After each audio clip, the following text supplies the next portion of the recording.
Hello, everyone. We shall be beginning shortly. Please take your seats.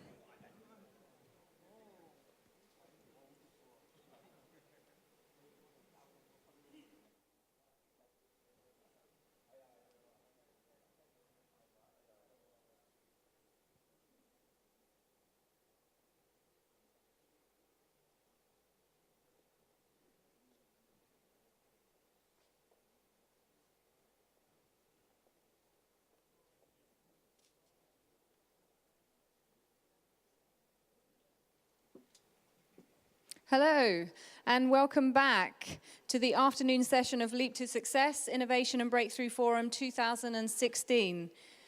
Now we're going to be hearing a panel discussion with a group of experts who are going to be sharing their insights on getting it right. Our panel of experts will cut through the myths and get to the reality. There will be a Q&A session, so please get your questions ready and enter them online. Here is the website to go to so that you can enter your question. And don't forget, there will be prizes for the best questions at the end. Chairing the panel discussion this afternoon, we have Dr. Mao Wong. He is the Senior Technical Member of NASA in California. He's currently planning NASA missions Mars 2020 rover, Europa Clipper. Born and raised in Hong Kong, please welcome Dr. Mao Wong. Joining him on the stage for the panel discussion, we have Mr. Cheng, founder and CEO of NX Extra. Ian Huang, chairman and Co-operative Innovative Intellectuals.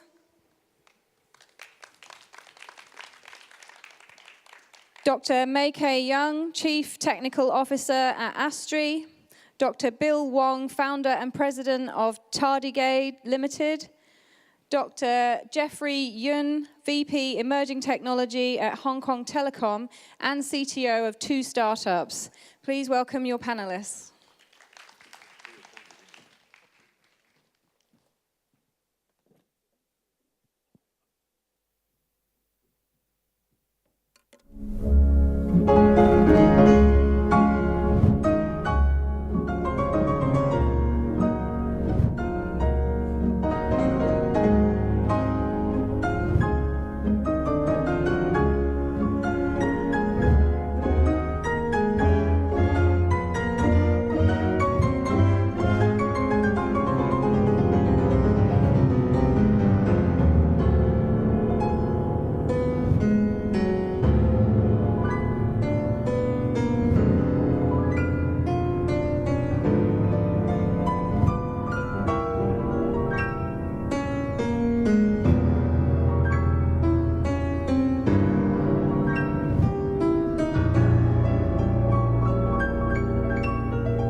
Good afternoon. Welcome back to this afternoon's panel discussion. The topic of this discussion is, you guessed it, it's about innovation. I know we have heard a number of excellent talks this morning. And what we will do next is to give you a closer look of the realities and the practicality of doing innovation. To do that, we need some expertise. And fortunately, we got it today in the form of an distinguished panelists here. Why don't we take a moment, let the panelists give a brief introduction of themselves. HL, you want to start first? Hi, HL Cheung. I started off with manufacturing from Apple and employee number 9, and then to R&D for the Mac, and then later on supported Steve and Terry Kuo, Foxconn, to do the iPhone and new products. And now I'm on my own and started a new company called Next Era, right? Next Generation, Next Era. So hopefully I will share some of the insight with you. Thank you. Thank you. Ian? Well, I think many of you know me already. I started designing robots at the Westinghouse Electric Research and Development Center in Pittsburgh. And I went to work for Tektronix. I did the first programmable oscilloscope with 13 level of triggering. post-trickling. And then I do the SCSI and then I do the RISC computer at Digital Equipment, and then also the FDDI, and then went on to work at Hughes. Then I do my startup in Silicon Valley and took it public listed in NASDAQ, and I retired for a while, and then come back out, work with Tsinghua University in Beijing, and do a joint venture on the China law, and then I met this older gentleman who is lucky, for me, I'm the lucky one, that asked me to manage his trust. So I've been doing that for quite a few years, and then I want to do something about innovation to return the favors I received from my mentors to the younger generation, because this is the only way I can return the favors that they gave me many years ago. So, Mickey? Okay. Good afternoon. Before I start, I want to make a correction. My last name is Iyeong, not Leong. That's a very common misspelling. I originally from Macau, so it's Portuguese. Start with an I. Just a correction. I have a very interesting background. I started at IBM Research long time ago, and one of the highlights at IBM was that about 15 years ago, I made the world's smallest transistor and predicted what will happen 15 years later, and that was 2016. And in fact, that happened in 2016 in terms of what I did at IBM Research, but that is more fundamental research. Most recently, before I came to Hong Kong, joining S3, I worked for TSMC for a total of 9 years. But there's something that I did at TSMC that most of you was using that you are not aware of. So I want to mention that. I was a program director at TSMC for a technology called 28 nanometer. And between 2012 and 2016, most of the smartphone, there's a application processor chips there, and most of those chips are based on the technology that I developed at TSMC. TSMC has more than, for that particular technology, TSMC has more than 90% of market share. That's why you guys actually, most of you have used something that's based on the technology that I developed. Now, moving to S3, that today wow, that's very fast. It's already changed.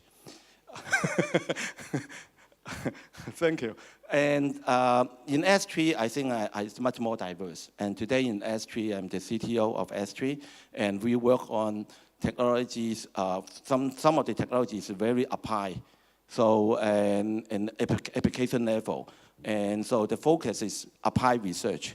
So almost all the projects that we try to do, we want to make sure that it can be transferred to the industry. So you can see a migration from most fundamental research to most applied research. Thank you. Okay, Bill? Thank you. Good afternoon. I'm Bill Wang. So after I graduated, I co-founded a few companies. Some failed and some succeed. The failed one, I lost all the investors' money. Okay, the succeed one, I think I returned about 30x investment for my investor. Okay, and then I co-found another company right now. And so the odds of returning may be between 0 to 30. So we'll see what happens. Thank you. Okay, Jeffy? Good afternoon, Jeff Yoon. Nice to be here. After spending 10 years to study the brain, I decided to take a break and try to work on the internet. Because Obama wasn't there, so there was not much funding for being a professor. So I work on the internet, and that's how I get into the industry. It was like a vacation, basically. It hasn't been no vacation. It's been a lot of changes and learning. But the thing that got me into the industry was the first project in Chicago, Morningstar, where I figure out, well, there's some more math I could contribute to them, which allowed them to create a retirement planning package. This was the first thing in the world at that time. So help people plan how much money you want to spend when you retire, and we use the mutual fund database to help them plan according to the risk aversion, risk level that they could tolerate. And so I stayed in the industry, and then by the time I want to come back to visit my parents, who always stay in Hong Kong. So after 2 startups, I ended up in Hong Kong Telecom. And what I do has very little to do with the telecom proper business. I don't make money for them, I spend the money. So I describe a few of my projects there, which some of them are considered quite successful, some of them are still unfinished. I will just highlight 2. One of them is a e-health project, which is not commercially very successful, although the concept is very successful when done by Hong Kong UST professor last 2 years. Same concept, but it was across the border. It involved using equipment at home to increase people's awareness of their health status, like their blood pressure, blood glucose, and like how active they are. So that one, we learned from experience that we don't know who's needing the service, so we don't know how to target them. So that comes my last few years project, which is a kind of a data science project, trying to learn which customers are really interested in such services. Not that we want to spam them, we want to really know so that we could cater to them. And if I get half of these working together somewhat, maybe we could be more successful in the future. That's Okay, my quick brief. So are you impressed? Are you impressed? Okay, thank you. So now you know something about us, and we would love to know something about you too. So if you will, please raise your hand if the following applies to you. How many of you consider yourself a layman? You come here just out of curiosity, or you have nothing else better to do on Saturday? Okay, there are a few honest people here. Now next, how many of you are very interested in innovation? You have some experience, you come here to hear about others' idea. This would apply to most of you. Okay, good. And lastly, how many of you think you are an expert that you should be on the panel instead of audience? Don't be shy now. Okay, so let's get serious. Before we start our discussion, let's go over the format briefly. So I have prepared a list of questions, and the panelists will take turn answering them. In general, I will ask 2 panelists to answer each question. After they finish, the rest of the panelists can raise a follow-up question or comment on it. And for the audience, remember, we have a Q&A section after our discussion. And remember, there's a prize for that. And I envy you, because my questions don't qualify. Only yours has a chance. Now, okay, let's get it started. Now, the first question I intend for Mackay and Jeffrey. Now, what is innovation? I know we have talked about this all morning, but as Albert Einstein once said that, if I had 20 days to solve a problem, I would spend 19 days to define it. We won't do quite what he did, but at least it's a good idea to get a clear idea before we proceed what we are talking about. So Mackay, take it away. Give us your view of innovation. Is it just invention or discovery? How are they different? Okay. So let me try. Well, innovation is definitely different from invention. If you cannot realize any discovery or invention is not used or is not solve any problems that people have, then it just sit there. I personally have close to 100 patents, but some of them are used in the industry, so many of them are still waiting and still try to find its way to generate values. So innovation requires a lot more steps. You need to work with the people in how to realize your ideas or your invention, and it takes a lot of hard work to make it happen. Okay, how about you, Jeffrey? I would highlight innovation and discovery because the innovation to me has to do with problem solving. It's different from creative because creative, you could just do anything. If it's novel and unique, maybe that's already very creative. But to me, innovation has to involve solving a specific problem. And usually you want it to be a problem that's meaningful to you and perhaps to other people too.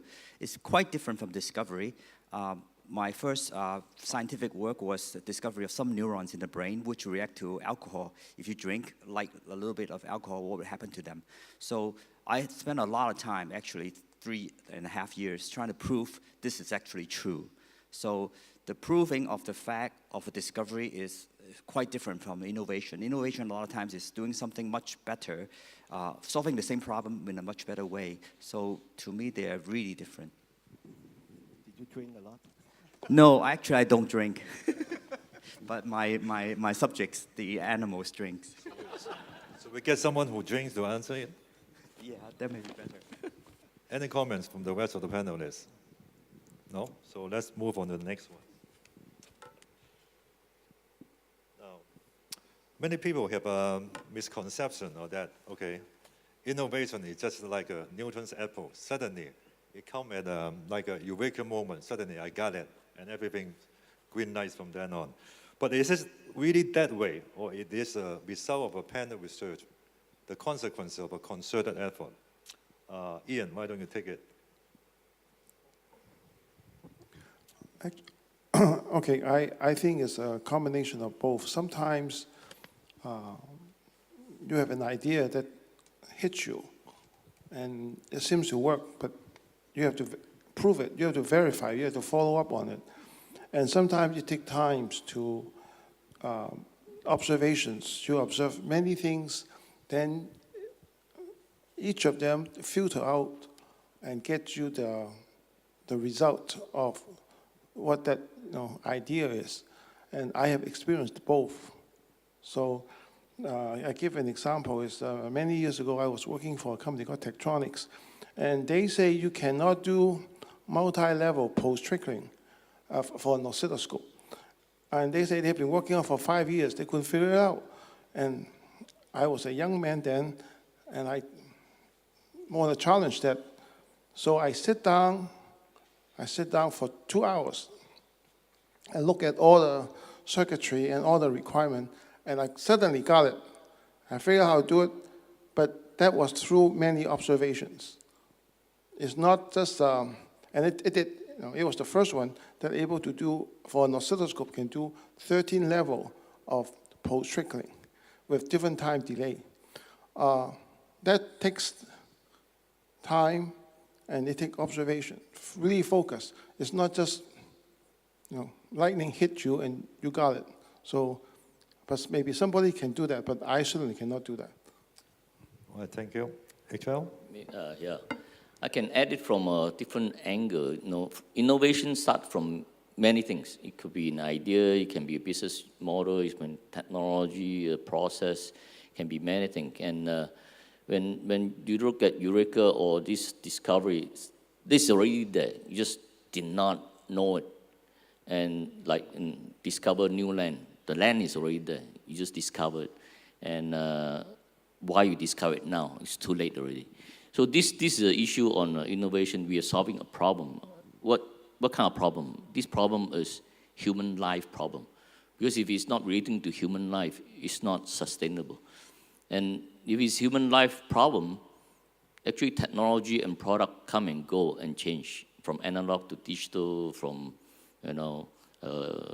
you got Walkman to MP3 and iPod, now iPhone.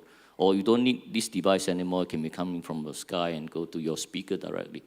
So all of a sudden, the innovation is solving problem from a different way, but it got to be useful way. Got to be a useful way that's value to someone.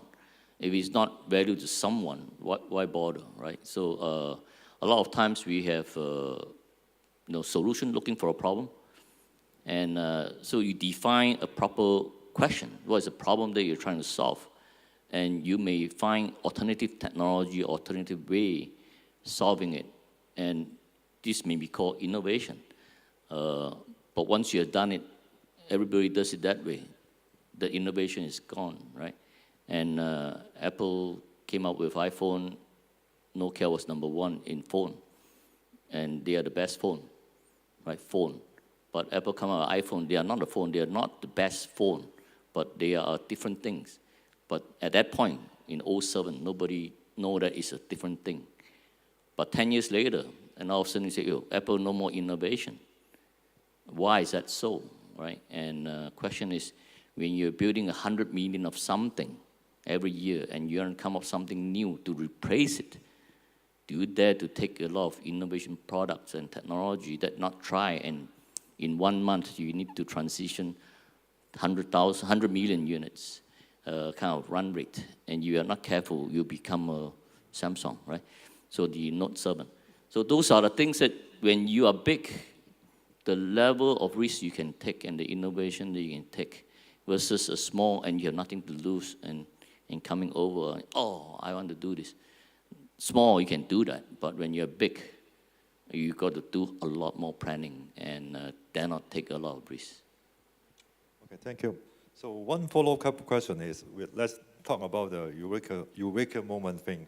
So are this something that usually easily recognized? Or it will take some time for people to absorb it, to realize that, oh, this is really something useful. Bill, you want to give a shot? This is a difficult question. Actually, I can change the question a little bit, or maybe I change the question that I know how to answer. All right, okay. That's fine with me too. I think innovation, when we have, is that innovation, I think there's one thing is also very important, is define the problem, or what problem are we going to solve. I think that is probably I think that's most important or most difficult part. Like what problem need to be solved, or what I'm trying to solve, what problem. That if we can very crystal define it, and then know if we solve that problem, we have a value, that what kind of value we can create to this problem or to the people. I think that itself is a lot of innovations there by itself, I think. Okay. Now, and then you need to tie into what kind of resources do you have. We cannot say, okay, I want the airplane to fly without fuel, that you could just fly up there, right? I mean, that define the problem is very interesting, very valuable, but is that practical? Or what kind of resources that we may need to address that?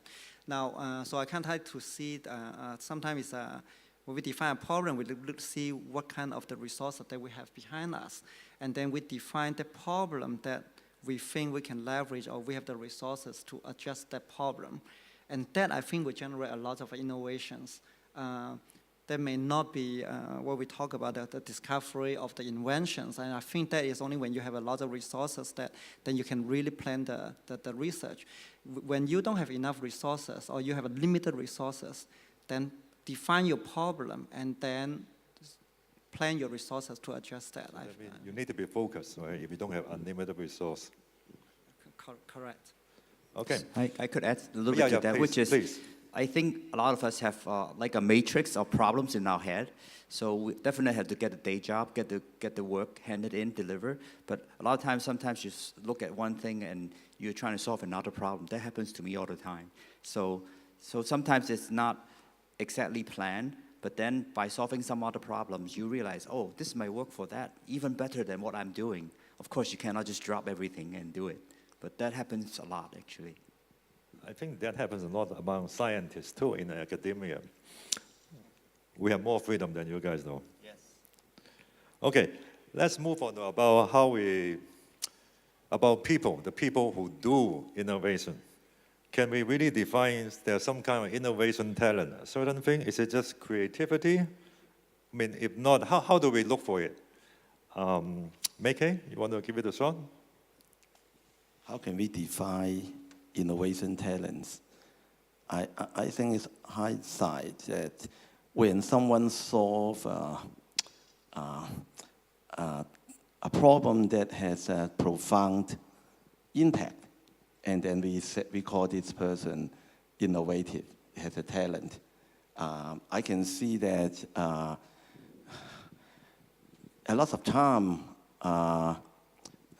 to create the talent is the environment itself, right? So for some of us have been in the U.S. long time, it has a different environment that can cultivate. people, a lot of a younger generation of engineers or researchers was given the opportunity to work on problems that can have a more profound impact. And so I think it is not about how good you are in the school having a high grade or how many inventions you have. I think it is really, the person has to be curious, has a curiosity, but also at the same time, really to provide the environment for them. And I'm sure in Hong Kong, there's also a lot of people has innovative talents. And the most of the time, we focus on solving the problem that the people see locally, or they see the market in China. And I would say that it's more related to what are the problems that at hand that they see to solve. Okay. Ian, do you have a... Okay. I'll talk about how to identify them. I can only tell you how I do it, and it is absolutely not universally correct. First, you have to have the knowledge of the thing that you're asking, or he is going to innovate. He has to have some knowledge. If he has no knowledge, or he just, shoots from the hip, it's not going to work. So he has some knowledge on the thing that he wants to innovate. The second thing I watch is his exposure and his background. By the words he said, by the solutions he suggests, and sometimes just by talking to him or her, how they answer you. And the way they answer you is not what I expected. Give me a light bulb instead. I say, wow, I didn't think of this. So there are two things.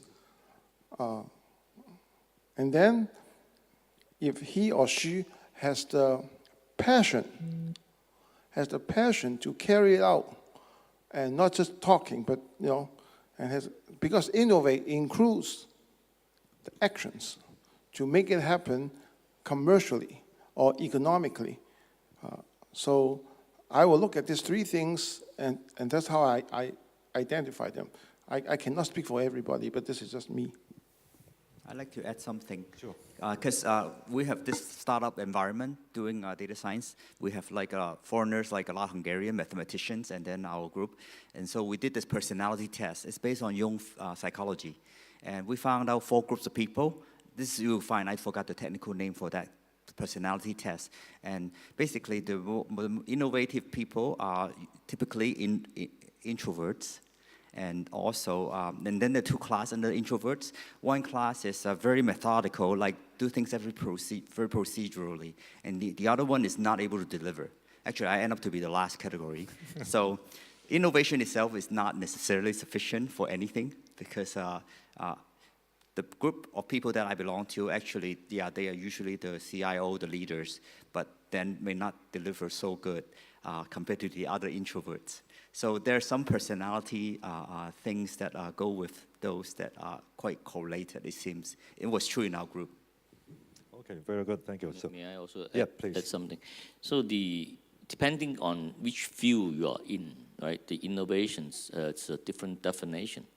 If you are in the manufacturing production area, if you innovate every day, have a different process, then you do not know how to tune and control your quality, because every day you produce different things. So in those kind of environment, you want consistency. You want them not to change the norm. But actually, you still want them to innovate in what sense? ECRS, eliminate the process. This is not combine, right? Reduce and simplify. So they do this every day. And do you call it innovation? Because they don't do anything new, right? But within that environment, you want them to continue. If not, there's no cost down, right? But then if you're in the new product development, then if you're just looking at the product definition without knowing the people's need and lifestyle and how do you change it, then there's no use also. right? Because you come up with dreaming a product is so good, but nobody use it that way, or nobody can appreciate that. And when you first look at the iPhone come out, right? No keypad, Nokia say, you guys do not know what phone is about. You got a keypad, come on, when I drive, I can press a button, I still know which button to press, and I can dial.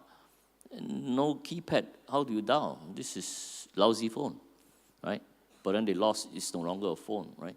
So this is coming out from a different angle and solving people's need from a different angle. And iPod, right, the first one is click wheel, selecting song, there's no button also. But then later on, it become a touch, right? It changes the whole thing. So this kind of innovation coming from a different way of looking at, from a different field, not in that industry. Walkman, Sony is the one, this was the leader, and now all of a sudden iPod come out, and then they use the, disk drive to contain all the song, to all of a sudden it changes to Fresh. Fresh, you can shake it, no problem. The drive, you shake it, and you cannot jog with it. So things comes across differently, and you change it. So this requires a multidiscipline coming out from the outside, not out of the box. We talk about out of the box thinking, but a lot of time people define the box because they want to define the problem, right? Once they define so well, then now they are trapped.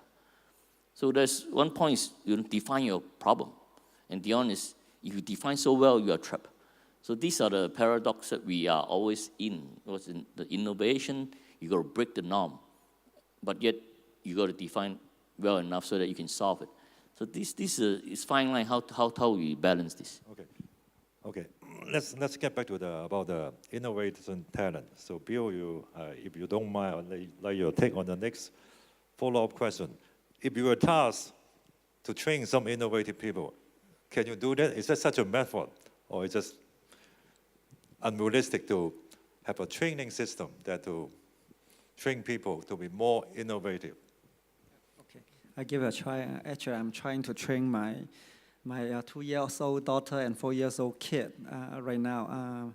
So I think innovation I believe after you graduate from university, I believe it's hard to train. Okay, but you can create environments to encourage people to be innovative. Like each process or each things that we are trying to do in the company, let them know that they actually can understand why we're doing this, or what is the purpose of doing that. So if people can think about even a better process or something to achieve that, they'll be great. But so they can give an environment, the people will speak up, or it's okay to speak up during the meeting, but when we decide what to do, please do it this way. But then if you really want to challenge the method, or even in the R&D or the research work, okay, spend some of your time. If we need to meet some deadline, then we do encourage the people just stay behind and prove I'm wrong or prove your manager wrong. But please still meet your schedule if that's what we decided to do. But you are welcome to use the company's facility to do anything you want. But I can see that a lot of time the whole team is, some people, they are always try to be very creative, think out of the box. But some people, you also need them, they are very systematic. Okay, but I think we need all these talents in the company. But really trying to change a person to be innovative, I would think it's a little bit difficult. I think probably when you can do that when you are in the kindergarten, try to let them explore as much as possible. Nicely to my next question. Let's step one step backward. How about in education, in high school? So Meike, you want to say, if you design an education system, can you incorporate this innovative training into the education? I know it's a tough one, but yeah, I'd like to follow up what he said. Okay, that's fine. Then we'll pass it on the end. We'll answer the tough one. The reason I said that is because of my own background. Yeah. And I work in 3 countries, actually 4 countries. And my first job at IBM Research and has a very good system in terms of developing talent. Whether you are from China, Hong Kong, Taiwan, India, or in East Europe, anywhere you come from in the world, when you work in the US in a prestigious research center, they have an environment to help you to become the top of the world. Give you all the freedoms, give you the time, and also will introduce you to work with the best in the world. That's a different business model, right? When you are in that environment, you are lucky that you will be kind of on the right path, and you will get recognition and reputation in the field. And then when I moved to Taiwan and also Hong Kong, I think more focus on deliverable, right? As everything you have to deliver what you promised. And because of that, most of the workforce, the younger generation, already put in the box. Very difficult to have much innovative thing that you can produce. But on the other hand, no question about that, Hong Kong or many of the Asian countries, they execute very well and also make a lot of money too. So that's a pros and cons. In addition to that, I think we are today in a very different environment.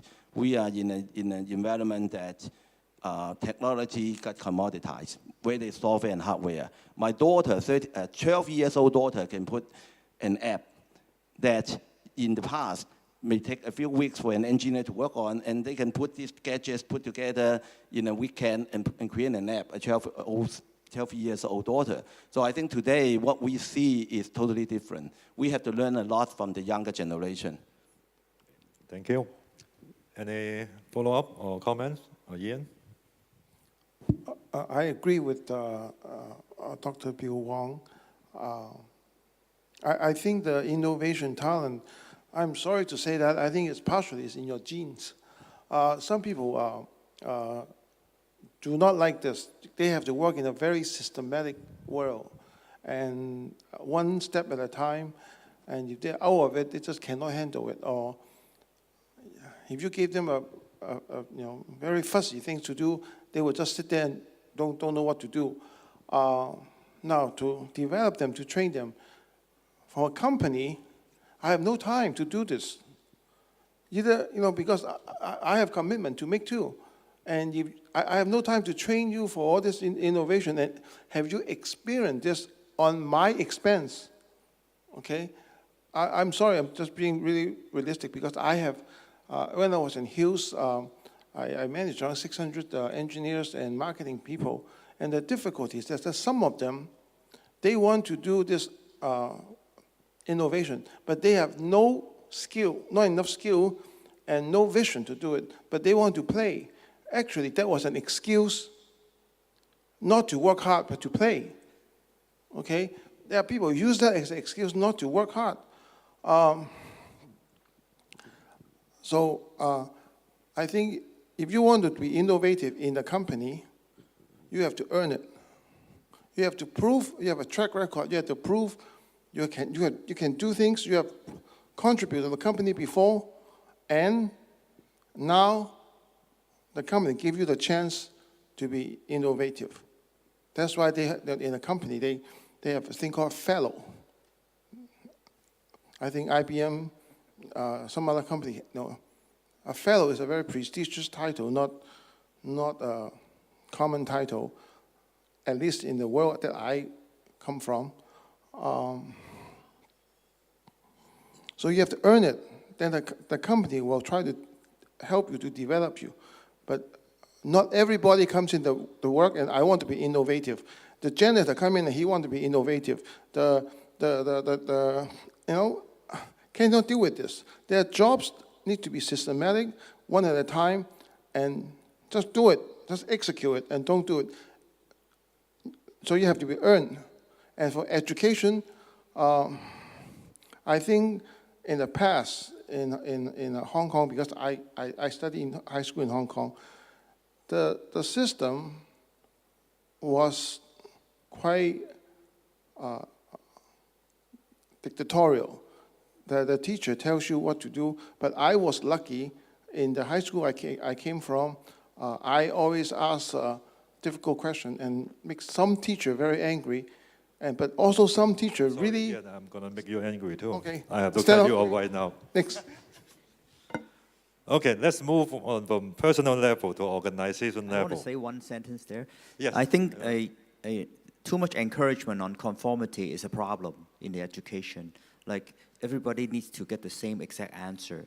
I mean, I think there's right and wrong, of course, but not encouraging people to solve problems differently, it would be an issue with the education that I experienced myself. All right. So for the next question, I want each one of you to give a very brief answer, very brief one. So we move on to the organization level.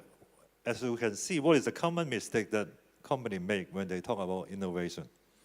Okay, starting from HL, you want to? Sometimes you have a title, innovator. Does it make you innovation? So whether you have the title CTO, are you going to be the one that is innovating?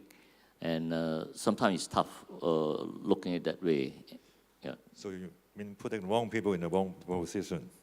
Sometimes you hire someone into that position, Okay. right? And whether just because you give them a title, you hire them in, and all of a sudden they become one, right? I think this needs to be practiced every day and every minute and every time. Not, oh, we have a brainstorming, now let's go innovate in this small room. All right, Ian, go along like this, in this way. One I'll- brief I'll- statement on. I prefer to wait on this. Okay, make Okay, it. well, I like to answer this actually. This is a good one. I think this happens quite a lot, especially to good companies. That's the mistake. It just keep happen and happen again. The reason is very simple. If a company is doing well, and the KPI set up for the executive is that next quarter you will do better, right? And so if your company is already successful, say if you are Intel, you are selling microprocessor, you just keep making better and better microprocessor. You are not interested in making a processor for Apple, for their iPhone, right? So, and you only focus on how you monopolize the market, right? How you keep improving, they call incremental innovation, right? And almost every company, even Microsoft is the same thing, right? They know they have a cash cow. They just keep doing whatever they are doing and ignore the other less capable competitor to come in, and then but the less capable competitor can improve very quickly, lower cost, easier to use, and then just pick up very quickly, and then they go away. Okay. And I think these kinds of mistakes just keep happening and happen again. Okay, Bill, do you have a different view? I think innovation, yeah, if you put you have a chief innovation officer, I think that is a really big mistake. I think we at the company need to have the culture or to have an atmosphere that let everyone know that everything what we are doing can be challenged. Okay, that would be. But doesn't mean that you don't do what you are doing, right? I mean, we want to, with some job we want to complete. Now, if you find a better way to complete that job, okay, much easier way to do it. Okay, try to be lazy. Actually, I want people to think Okay, in harder, fact, but Bill, be more lazy. this will be right? the answer for my next question. So can you wait a moment? So Jeffrey, do you have any? I think usually the issue would be use the word innovation for the sake of marketing. I think among the things I heard about that they claim to be purport to be innovative, I think maybe 5% of what I heard is really innovative. Okay, good. Now, Bill, you get this one. How to create and support an innovation culture within a company and organization. So you can go on with your answer. Sorry about that. Getting ahead of myself. So I think it's really important that let the staff or the people in the company know that everything, all the process we create in the company is to help other company to be more effective, or even let us to have more time to have fun, right? To be lazy. I think lazy is okay. We all want to be lazy. So find a good way so that you have more time to be lazy, right? For myself, I tell my people is this: I want if some idea is coming from me, I will always tell him, I don't care about this is my idea or anyone I say, I want the best idea, including our competitors' idea. If it is best for our company, then we do it, right? So always looking way to improve what we are doing, or to a more effective way to solve the problem.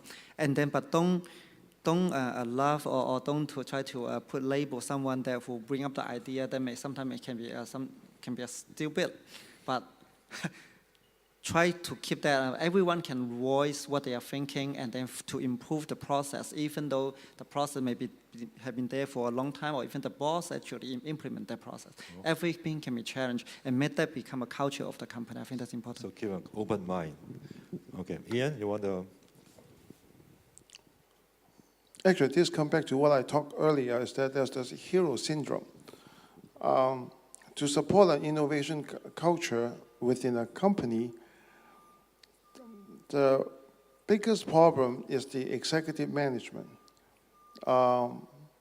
Because number one, understandably, they want structure, discipline, commitment for them to run an organization smoothly.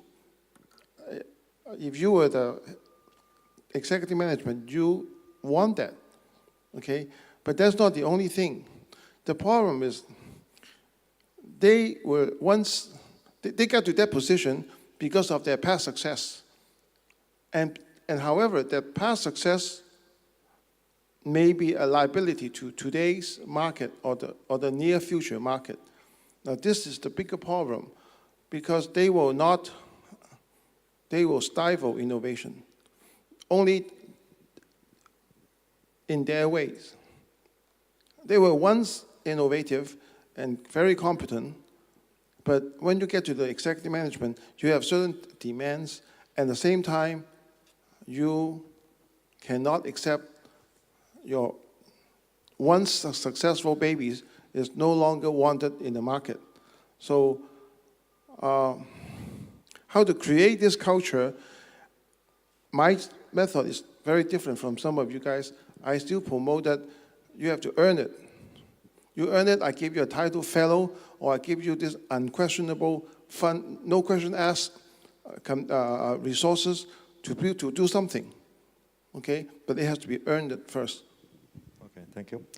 The next further question is, when we have a problem, sometimes it's just too big for one company or one organization to undertake themselves. So my next question is about collaboration. How do you encourage multidisciplinary collaboration? Or how about collaboration between your peers? Can I answer? I want to answer this question. So I think the answer is very simple. Work with S3. Okay. Yes, yeah. I think, well, that's actually, I can add on to it.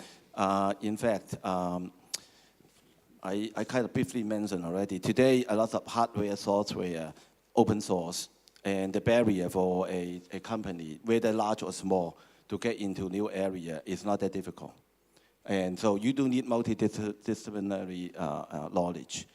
And one way to get into new area without piss off your investor. I think if you are especially a public company, you cannot put all your money into your research project. Right? So one way to get around it is to collaborate, right? To collaborate with your partner. And one of the safe partners that you have is to work with organizations like S3. We are more neutral, right? And sometimes we have projects that's different competitors supporting the same project. And then the result can be shared. And we also have example that we have company that is very successful in one or two product lines. For example, antenna and some of this very dominating the world market. But things has changed because whatever they are successful, other people catching up. And in order to get into new areas, like smart city or some of the 5G or some of the other big data area, and they have no expertise, but they know that the market is going there. So by collaborating with partners, as I said, especially research institute like us, I think they really help them to get to that level much easier, lower risk. Okay, HL, do you have a... Well, no one company or no one single person is big enough for the whole universe. I think this is proven many times. And No one is ever to be forever enemy or forever partner. I think Apple and Google, when they first did the iPhone, Google Map, and all this stuff is part of a partnership. But at the end, now they're Android, right? So these things happen all the time when you're a multi-discipline company come together and solve a problem. But later on, they become competitors. But they each have to innovate and expand beyond, right? And even countries, right? So now change of presidents and things will change again. So those are things that we see all the time, and we just have to deal with them as we see what kind of problem. And if it's a disease and then you find a medicine and you are very innovative, do you just say, hey, it save only the American because they are able to pay, the rest cannot pay? You cannot have this medicine. So you sometimes you're a step beyond. This is, we are all human beings. And so it depends on the problem that you're solving and how big it is. And sometimes it's humanity, we need to keep that. Sometimes it's profit and loss, you keep it to yourself. So we have to look at it from a different angle at different time. Okay, next. I'd like to talk about the second one. I have experienced quite a lot of just collaboration between competitors, and I can give you many examples, and they all fail. Remember there was an ACE program, Microsoft, MIPS Computers, Toshiba, NEC, and then there's a German company, semiconductor company, I forget the name now. Siemens, yeah. They all joined together, and each of them has their own agenda. It didn't work out at all, okay? And the only one that has worked out many years ago was Ethernet, Intel, Digital Equipment, and Xerox. Other than that, I can't think of one example that is a winner. Maybe you guys now can recall some, but I cannot. The problem is the business agenda will take over. And they claim they can sign all kind of contract, all kind of agreement, but they are not doing it. So I'm actually, it's just talk nice, but reality, I haven't, the only success I see is the Ethernet. So in short, it's difficult. Okay, next move on something big. Let's discuss something so-called the breakthrough technology. The next question, I would like Bill and Jeffrey to respond. So how do small local company become a player in the arena of breakthrough? So everybody want to think big, but do you have to be a big company to think big, or you can be a small one and still set a foot in it? This must be the hardest question. Do I get the wine if I answer it? Well, I have no objection to that. Yeah. I think in the sense of the breakthrough innovation that we have heard about this morning, this is very difficult because Hong Kong itself lacks scale. So let alone talk about the small local companies. But there are opportunities that may be outside that can allow this. I'm speaking commercially. If you're talking about having a breakthrough, and it has to be bigger than Hong Kong. So it needs to be like joined together and solve a problem that a lot of countries want, for example. I mean, from a commercial point of view, I don't see where a breakthrough innovation can be even successful here. I'm sorry. So I think it would involve, I think something like video streaming over the top, Dr. Yun this morning, I think that kind of stuff is happening. That could be a breakthrough, but I don't know how the local companies, if they're too small, they can even play. So Bill, do you have a more encouraging answer? Jeffrey probably saying that the company that we started just now probably is going to fail soon. But that's a world market. Yeah, but that's a world market. Right. I think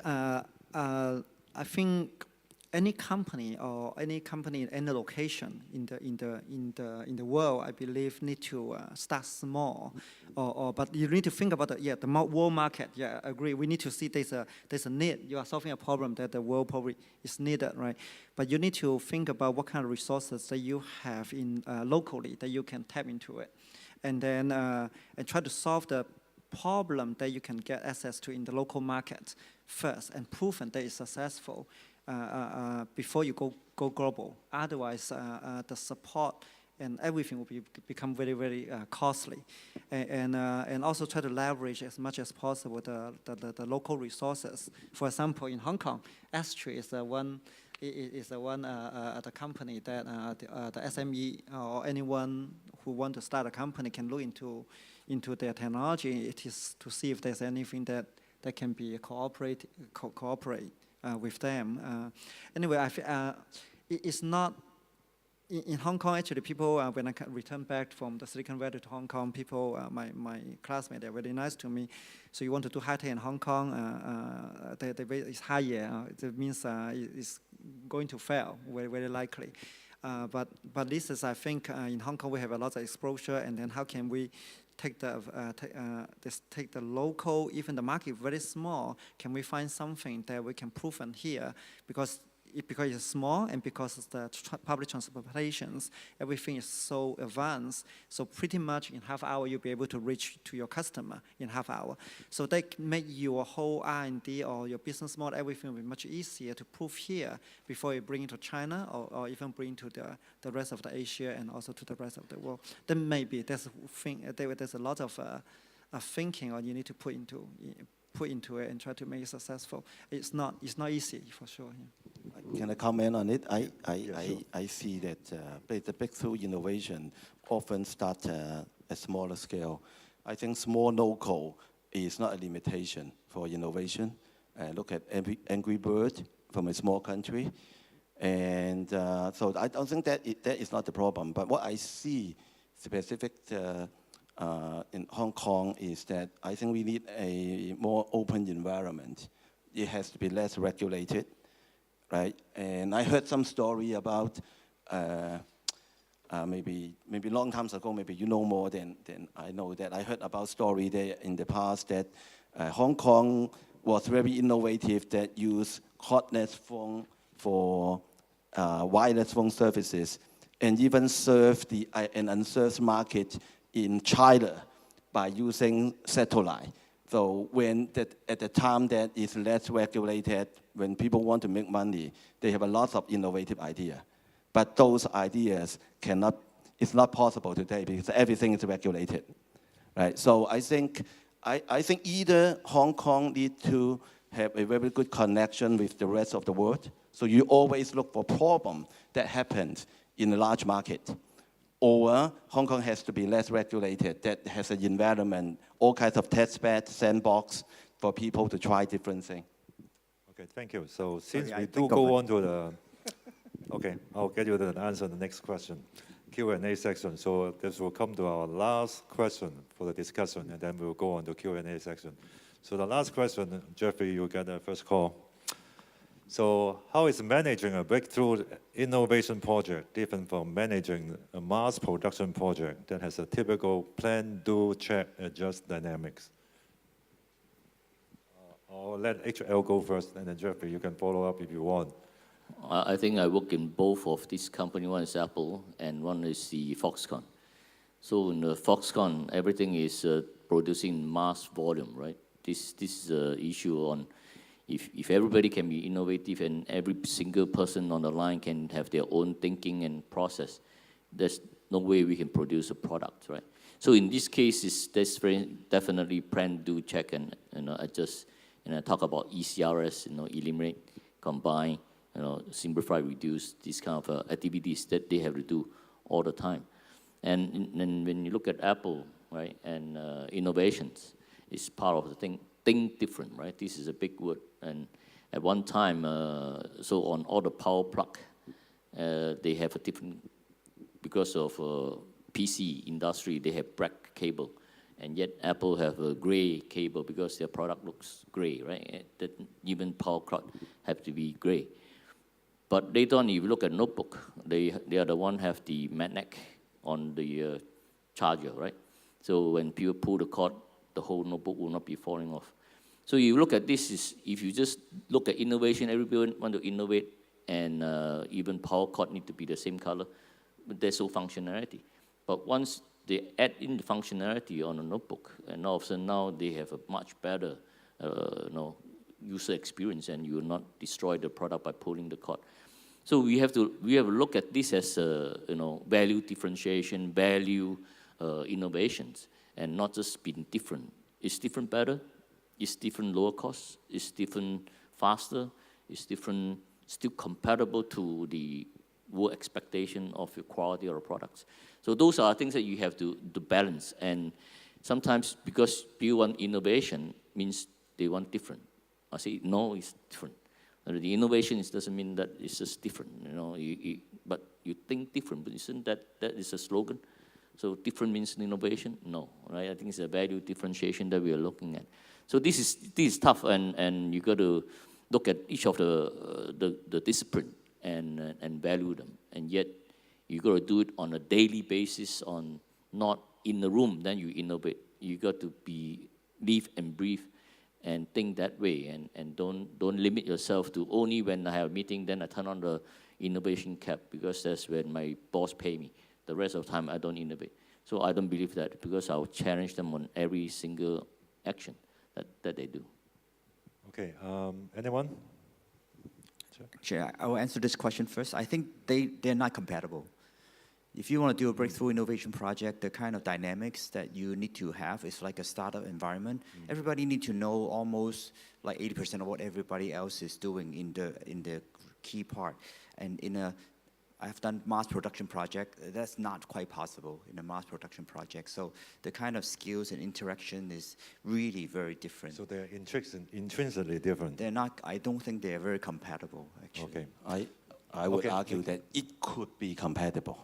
If you try to send a man to the moon, although it is innovation, it's a breakthrough, but you do need to do plan, do check, and adjust. Okay. Right. I think it really depends on the situation. I guess it depends on the nature of the problem. Okay, before we go on to Q&A section, let's give the panelists a round of applause. Okay, next we will go to Q&A section. Now, remember, you still have time to fire in your question. Remember, you get a prize if you give the toughest question. Now, okay, the first question, I'll just read the question. Anyone want to jump in? Let me know. You can ask the winner to share with you. So this question is from Roseanne. Innovation solve problem and address pain points. Is innovation also about opening new possibilities? What conditions are needed to diffuse innovations? Do I have the screen on? Let me see if I can. Okay. Please show in the screen.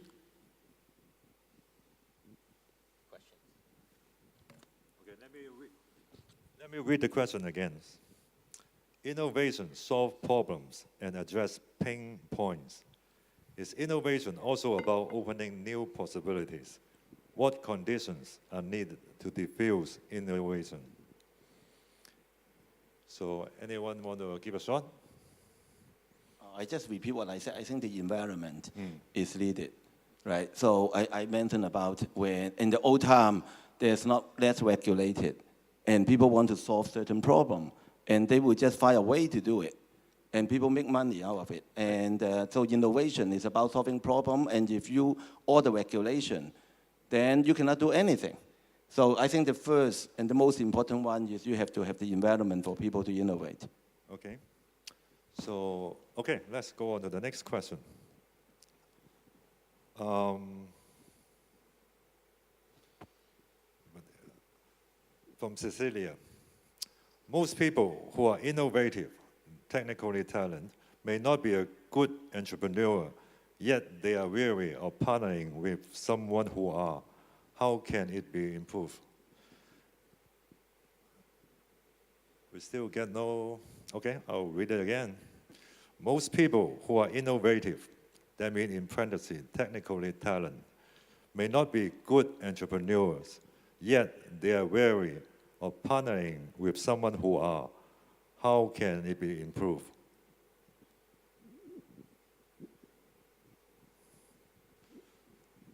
So I guess the question is, Actually, someone who was, okay, Ian. You got a question? Okay, the questions are there. Maybe I can take this one. Okay, please. If you remember Steve Jobs and John Scully, and then Steve Jobs and Tim Cook, right? So you look at the same Steve Jobs, but after he got ousted in '85 and came back in '97. So if you look at these two, he was looking for someone, because innovation is come from Steve Jobs, right? And he got a lot of ideas. But he was looking for a partner that can help him to execute. And John Scully was not and don't want to be, right? And he wanted to be in Steve's position. But when Tim come on board, Tim is a COO, and he was so good in execution. But the idea come from Steve. So you got to look for a partnership of this type. One is the one that can have vision, talk about that, and creations, and then one trying to do the execution, right? Nick and diming and do the execution. And that was the perfect match with Tim Cook and Steve Jobs at that time. And you see the last 15 years, they have such a great partnership and creation, right? So now sort of Apple people talk about Steve is gone, so you have this kind of lack of this vacuum. But still, Tim is still a great executioner, and you can still see his stocks and creation the value. So these are the things that sometimes who is looking for who, but you got to recognize your own shortcoming, and I think Steve knew that he was shortcoming, but he found the wrong person initially. Then he found the right person, and all of a sudden things change. But I believe each need to know their own limitation and create that kind of right partnership. Anyone else? Jeff? That's exactly what I was describing in the personality test. The innovators needs the executioners in pairs. Okay, they need to be paired. All right. So our next question is from Anonymous. Okay, what is your view in open source project? A way, it disappeared. Okay, a way of collaborative innovation. Will it be the future of fast product development? Again, an open source project. It's a collaborative effort. Is it the trend for the future innovation? Yeah, I think it's definitely a trend. Open source for software, and in the last few years, also very popular open source for hardware. And that is definitely lower the barrier for people who want to have a startup and want to get a new project. But however, lower barrier also means that you have more competition. It's more difficult for you to make money. So I think that means people have to change their mindset. Whatever that worked in the past, that business model has to change. So you probably need a lot more, put a lot more effort on the business model and partnership. And to make sure that what you do, that people need your product or services, and difficult to find a substitute. Otherwise, you are just wasting your time. You can start a company, take open source project, and take a few examples and claiming that you will also have this, but you have no differentiation, and you will just get competed out very quickly. Okay, thank you. Ian. I actually have a very different view. I think open source and standard actually stifles innovations. It makes you less competitive. You may get your product faster, but you are actually limited by the open source, and you are actually limited by the standard. So I'm actually, I have a really different opinion. I think the open source is counterproductive to innovation. I think you are agreeing with me, I think. That's true. Okay. But most people don't think so. I think fast product development is kind of true because it's much easier to adopt something and get it going. But usually, the open source project are not perfectly fit for you, and eventually you may find limitation as your product develops. That's what we found. Okay. By the way, you can also work with S3 to have Okay, open source Well, customization. make it enough of that. I'll send a bill to S3. Okay, the next question from Alan. According to statistics, there's slim chance for innovation being successful. How to increase the successful rate for innovation? Again, how do someone to decide whether I should put my bet on something that has a very low odds of successful? Excuse me, the screen went black. Okay.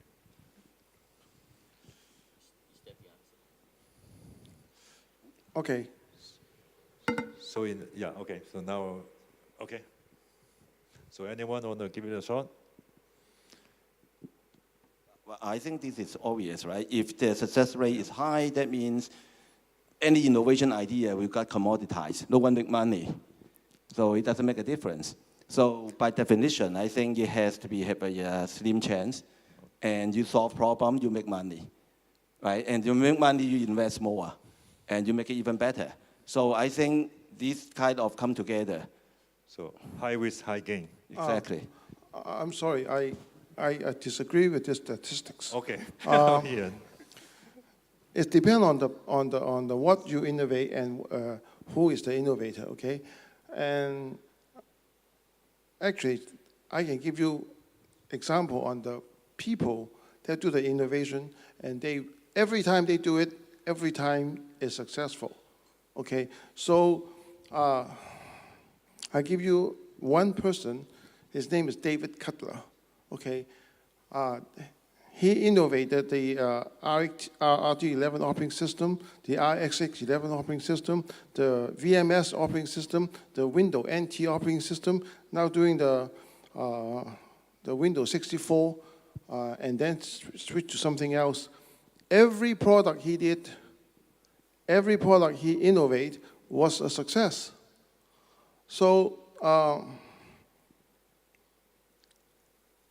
if the person is good, he will succeed every time. If the person is the quality of the result of the innovation, and the quality of the person. So Dave Cutler has win every time for the last 30 years. So statistically, in the human being, how many, David? I also win every time. Okay. How about that? All right, Bill. Ian, I'd like to answer this question a bit differently. I really don't like to hear the innovation project. I think there's only project, a successful project and not successful project, right? So statistical of an innovation project, what's that mean, right? I think the project, everywhere there's an innovation. You think about this, anything that we are doing, you can find a better way of doing it. And that better way already is the innovation itself, right? So we should always think about, is that better way of doing things? Is a better way to solve a problem? So there's a successful project or failed projects. And we always want to implement that projects in the most cost-effective way or the most impact. The result can be that make the project very successful. And that itself requires a lot of innovation along the process. Okay. I would add that we cannot just look at innovation by itself. For me, if I have the executive, like the top blessing, and I execute well, the chances of success is not very slim, typically. Otherwise, I wouldn't even do the project. Actually, Dr. Bill Wong is also a successful innovator every time, okay? Can you confirm? Well, I think basically he picked the war that he's fight, right? So you pick the battle that you fight. So you increase your chances. Yes. So this is of the denominator and numerator, right? So if you reduce the number of choices, that your success factor is higher.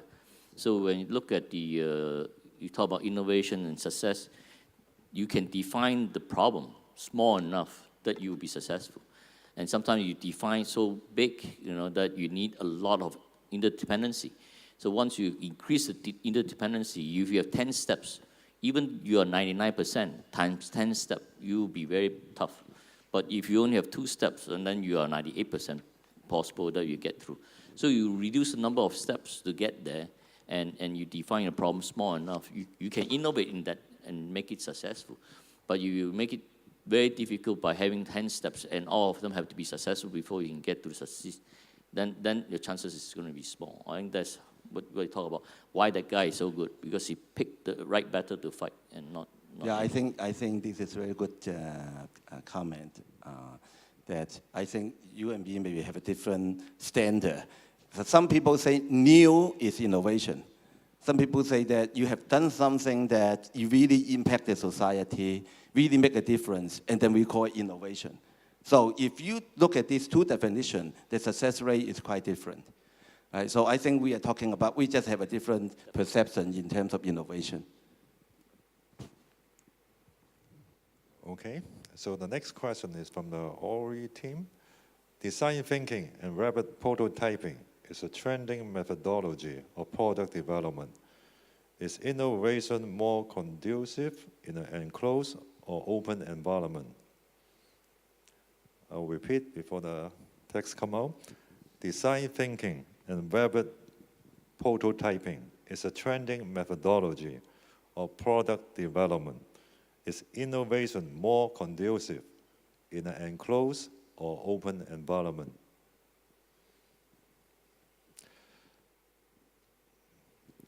Go ahead, Mickey. Well, I think it's always open environment. It's always beneficial, right? You have different idea, everything's on the table, everybody see it, and you have much better interaction. You definitely develop better product and solution in an open environment. But having said that, I have to agree with Ian that the open environment, meaning that the barrier of have anyone else participating is so low that you invest so much to develop a product that someone else will do the same. So how can you make money? So I think that the key is that whatever that's open, you just use it. Don't be inventing the wheel. But you don't just use that. You always need to find something that is unique. You can differentiate. Otherwise, you are just wasting your time.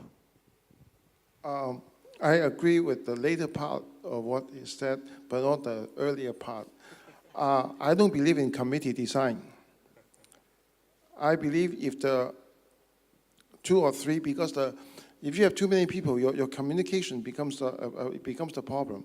The overhead and the miscommunication, the chances of miscommunication is more. So I would say as a selected and closed environment to do it, and I don't want committee design. It will too much compromise and argue too much. I can give you many examples that doesn't really work.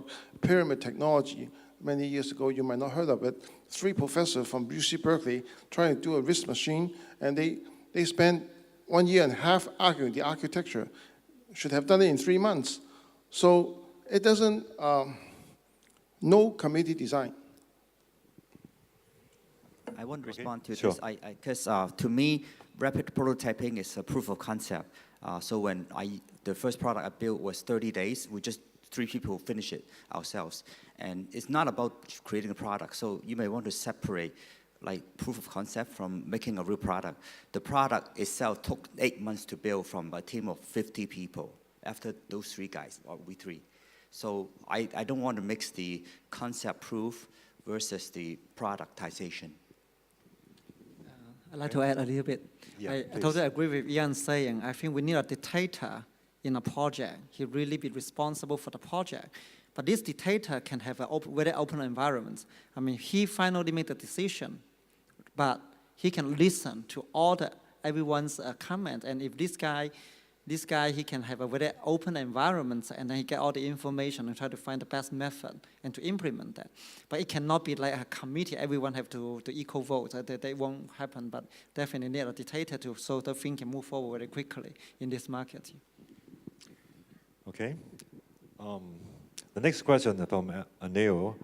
What are examples of active steps that can be taken to cultivate an atmosphere that maximize innovation from employee? I guess, please give some specific example.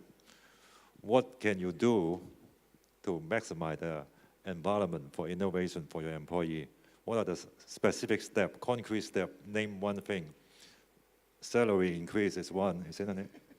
I have two real-life examples, Okay. but these two extremes contradict with each other. That's fine with me. One example is when I was managing at IBM Research. Basically, you divide the problems, discuss, have an agreement. You leave the person alone, and he has connection with some of the best in the world. He make phone call, he connect them, discuss how to solve the problem. In a week or 2 days, he come back with a solution, and also line up with anyone else who can help to make it happen. That's one extreme. The other extreme is the stake is high. When I was working on a project that's innovative, no one has done it in the world, very difficult problem, but you have customer waiting for your deliverable. If you cannot deliver, your customer will go bankrupt. In that case, it's innovative, you trust with each other, but then you have to meet with the person in the morning, 7 o'clock, and then in the evening, 9 o'clock, 10 o'clock, consecutively for a few months until the problem is solved.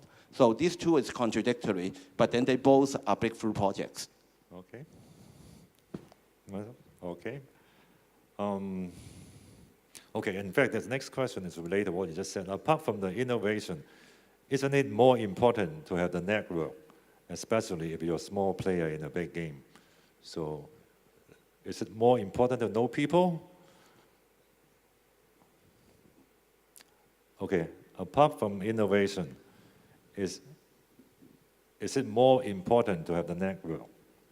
So just like what you said in the first case, if you know a lot of people, you can get some speedy response. Is it very important for innovation? Let me try to repeat what Steve Jobs said one time. Okay. Okay, and I'm not sure, I'll take a risk here. What he said is that why bother to talk to so many people? Particularly, many of them won't understand it. And those people will actually mess you up instead. So I think that Steve Jobs said something like this before, and actually is correct. Because unfortunately, there are people of different skill, different talent, different position, different exposure, and different desire to do different things. So to really be innovative and address a problem, I do believe leave it at the hands of the people that qualify to do it, and don't waste time, because you also have a time to market issue, and you have a resources issue. You cannot go back and do iterations and iterations and iterations. And for example, Unix, how Unix come about? 15 people talk about it for 1.5 years and nothing happened, and Ken Thompson go and did it in 1 month. So anyway.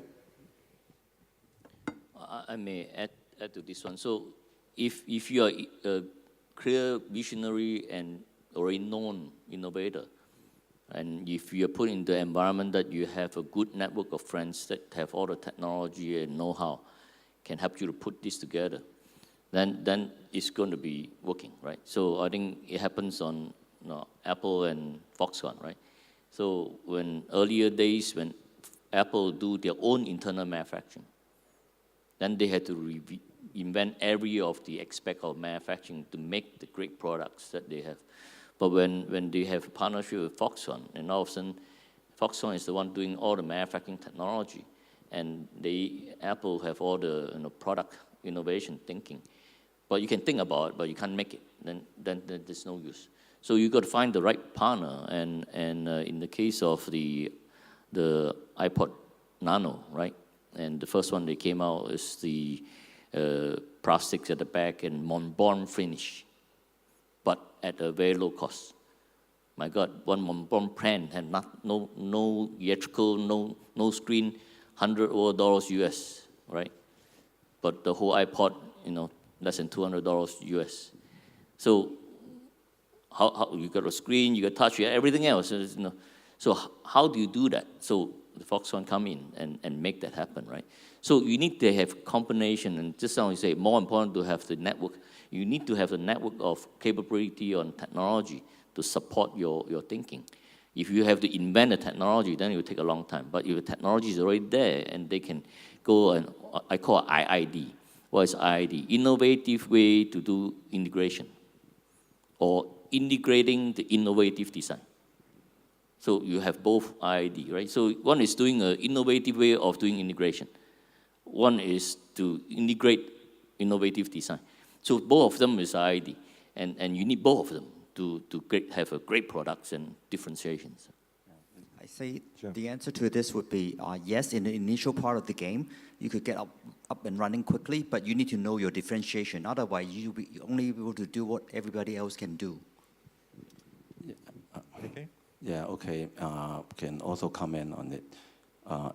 You definitely did both, and whether you are a small player a lot.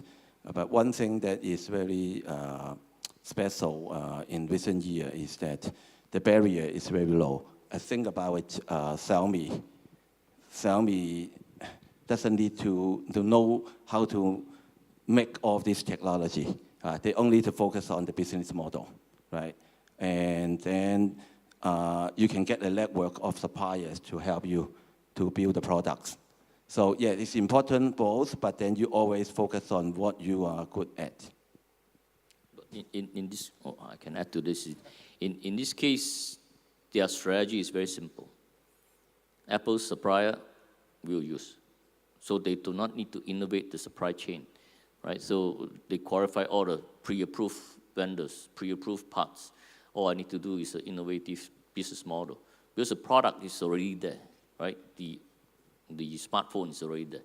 So they just have a different innovative business model. Okay, so we are almost out of time, so we can take one or two more questions. So how about that?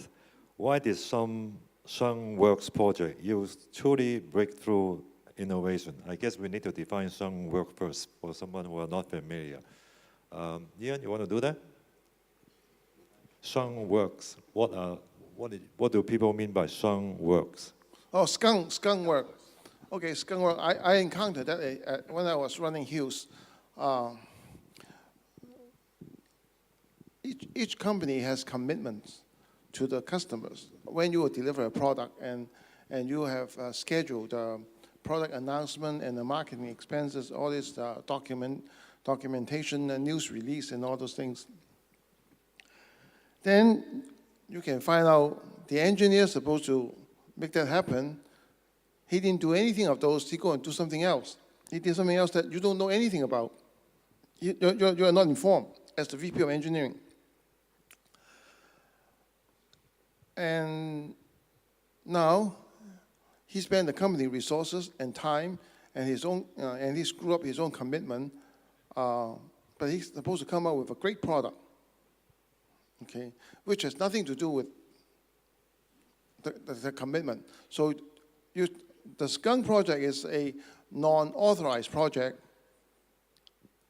and disrupting the commitment of the company, but come out with an excellent product for the company in a different dimension. That's why I call it skunk work. Okay, once we have a definition, anyone want to answer that question? Go ahead. Some experience, right? I think in this case, you can talk about the first Mac came out is also skunk, right? Skunk work, because the main product line is Apple II at that time, right? And all of a sudden you have a graphical user interface. Used to be text-based driven, right? And keyboard keystrokes driven. And now you have the mouse. And they went to see the Xerox PARCs and get the mouse technology integrating into that. So, but that pirate project, right? But it's skunk work, but it's done by Steve Jobs leading. So you have the top guy, right? And wanted to do something different from the norm, right? But he handpicked the best team that he he needed, right? And go to a different building, and nobody else can go in except them, right? So they created this. I think this changed the whole PC industry, right? And it become the future. So in this case, you got a founder of a company, right? And have such a passion and wanted to do it, so you can make it successful. But later on, it's a business model issue, and and Scotty, and things change, right? But you need to have someone who have the passion and think different, right? And if not, you just go on the evolutionary products, one at a time. You got Apple II, and then you got Apple IIc, and Apple IIgs. They still have works going on by the normal group, but then you have the alternative and change. So I think ability to eat your own children and dare to eat your own children and take over a very successful product line and come up with alternative need a lot of courage, and sometimes need the board to see that, and sometimes may not see it or may not have the patience to wait for the result. All these have different company, have different results, and whether it works or not. But of course you say, hey, I'm the VP, and you put my people without me knowing, and they go and do it, and now all of a sudden my project got impacted, but your project is going well. Well, it's different. Tough When you have boss. Steve Jobs to sponsor you in a company that if he sponsor you, of course, I'm not sure that can be qualified as a skunk work. I'm there more like a pet project. The difficulty is the skunk is only the 2 or 3 guys knows about it. Nobody else know about it. The president don't know about it. The vice president of engineering don't know about it. The problem with this is that they missed the commitment that's supposed to deliver, and the sales department come in after you, the manufacturing department come in you, the marketing department come after you. At the end, the president come after you. You cannot manage. What's going on now? And this is insubordinations. And Can be fired, cause for fire. what should you do? Fire him or pat him in the back? For us, actually, most of the company, in my case, is trying to make regular money, like broadband, phone calls, etc. So I'm like 0.00001% of the company. But what the CEO tries to do is use our results to drive the traditional business to enhance it. So we're doing totally different jobs. But having the other knowledge from the business help us to think, slightly different, maybe already make a huge difference. Okay, thank you. Bill? I think I will talk to them. They need to stop doing that, okay? But they can use the company's resources during the nighttime, the weekend, to do whatever they want to do for the benefit of the company or for the benefit of the product. But please deliver what we need you to deliver if that's what we agree on. It shouldn't be something that we put on the table, we agree, and then you go back and do something totally different. I think that is not ethical. Okay.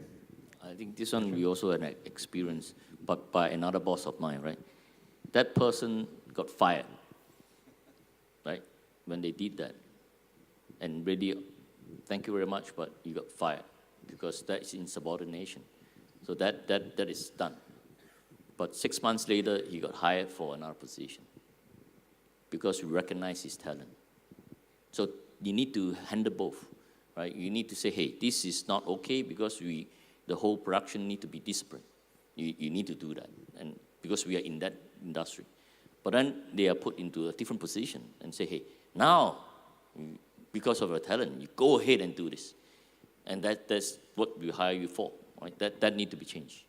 Okay, the problem of this is that if you reward that person, then other people will copy him. Other engineers will copy him, and they will think they have the same talent, and they might not have the same talent. And if everybody or most people are doing that, then you're in deep trouble. That's why the guy got fired. And immediately tell her, you got fired. So I think to summarize, this kind of phenomenon is called innovator's dilemma. Yeah. And the good company who can do well usually have very good disciplines and will not allow this kind of disruptive innovation to happen in a good company. Okay, we are right on time. Thanks again for our panelists. And I thank you for your participation. And, okay, MC, oh yeah.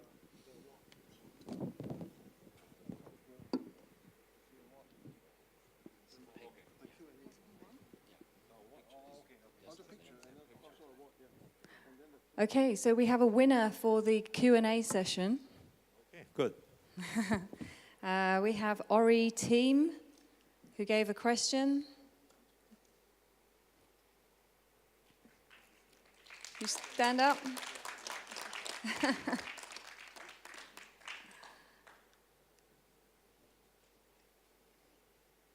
Could you come to the stage? Thank you. Ian, would you like to do the presenting?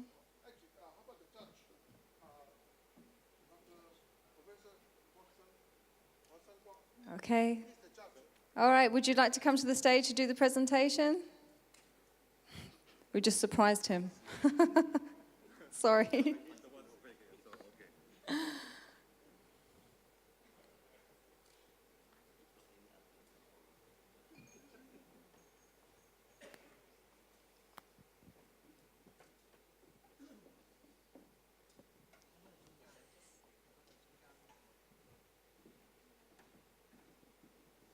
Thank you very much for submitting your question.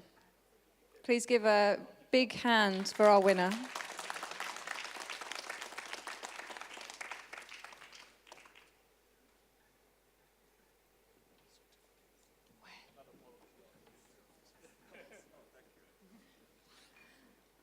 And now we're going to present the certificates of appreciation to our lovely panelists.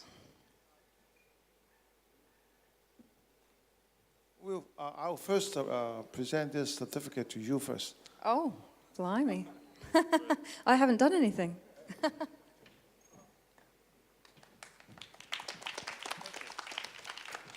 Thank you.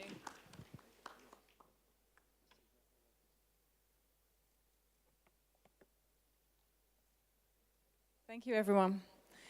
And once again, big hand for our panelists, very engaging and expert panelists we have this afternoon with us. Thank you very much.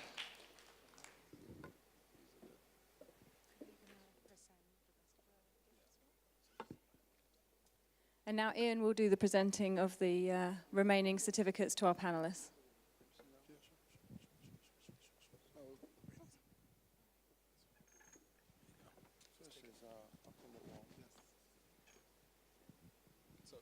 First, Mr. Huang would like to present the Certificate of Appreciation to Dr. Wong.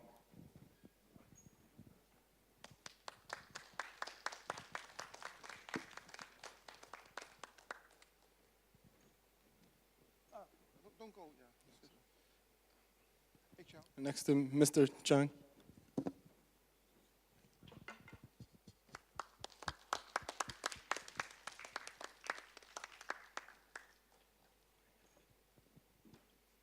Dr. Young.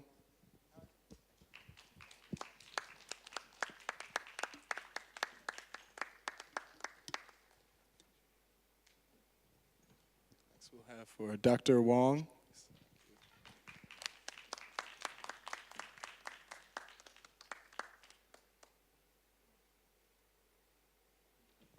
And last but not least, for Dr. Yan.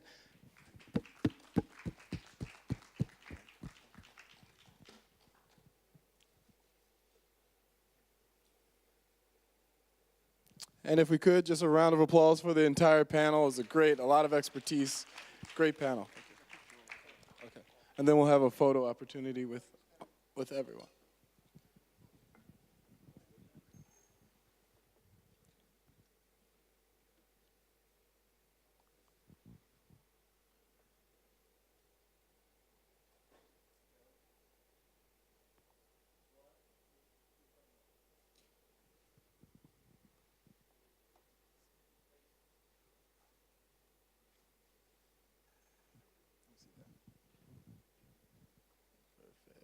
Thank you. And at this time, we will just have a short tea break. We will be back in actually 15 minutes from now for our final presentation. So go outside and enjoy a tea break at this point, and we'll reset the stage, and we'll be back for our final presentation. Thank you.